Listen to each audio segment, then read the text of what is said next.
Ya kwanza mpaka dakika 90 tumepata pointi 3. Rasmi mmemaliza michuano hii ya CAF Champions League, tuambie ilikuwa ni michuano namna gani msimu huu kwa upande wenu? Cha kwanza michuano ilikuwa kwa upande wetu msimu huu ilikuwa hatuna bahati na michuano hii, ndio maana kama ulikuwa unafuatilia mechi zote ambazo tunacheza ilikuwa hakuna timu ambayo inaweza kudhibiti, lakini ilikuwa ndio hivyo hatakuwa tupate, lakini tunapenda tumshukuru Mungu kuna kitu tumejifunza. Kwa hiyo tumeshatoka katika mashindano, tunaweka nguvu katika ligi na michuano mingine ambayo tunacheza katika ligi ya ndani. Mwalimu amezungumza nini mara baada ya mchezo huu kutamatika, kwa sababu ndio mmefunga mlango wa CAF kwa msimu huu? Kama nilivyoongea mwanzo, msimu huu ulikuwa hatuna bahati, kwa hiyo tumejipanga katika msimu ujao, na ili kushiriki tena msimu ujao lazima tufanye vizuri katika ligi yetu ya ndani. Ni funzo la namna gani sasa mmeondoka nalo na mnaenda kulifanyia kazi kujiandaa na michuano ya ligi?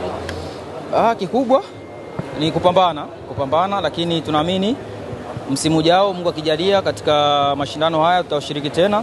Kuna kitu ambacho tumejifunza msimu huu, kwa sababu msimu huu ukiangalia ilikuwa tulikosa tu bahati tu katika mechi zetu. Mwalimu, mashabiki wengi changamoto kubwa ambayo wanalia nayo ni neno lako la ushirikiano, pengine unaweza mimi ndo kazi yangu, kwa hiyo mashabiki wao watabaki kuongea, lakini mimi kazi yangu najua nini cha kufanya, kwa sababu striker unaweza ukatengeneza nafasi na ukafunga. Kama ukiangalia mechi leo kweli nimekosa nafasi, lakini nimetengeneza nafasi. Kwa hiyo ni kazi yangu, nitarudi uwanja wa mazoezi na kurekebisha ili niweze kuwa bora katika finishing. Okay, asante sana.